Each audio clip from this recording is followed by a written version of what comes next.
San Roque kung saan yung mga nandyan yung building ngayon ni Ayala. Oo. So, isa po yan sa aming kalaban dahil una po, ang aming lugar ay hindi po yan binaba kahit kailan nung panahon na. Kaya kami po, rin po namin sinusuportahan itong pagtulog na ito.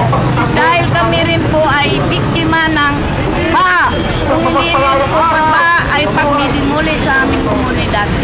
At saan kami tinatapon sa malalayong relokasyon kagaya po ng Pililya. Di ba nakaraan lang kung bagyong Inteng. Opo. Ang Pililya po ay binaha abot hanggang bubungan. Kaya po talaga kami sa amin sanay ng mga marasa gusto namin na itambol itong kahirapan sa pagbaha dahil sa pagtira ng kalikasan.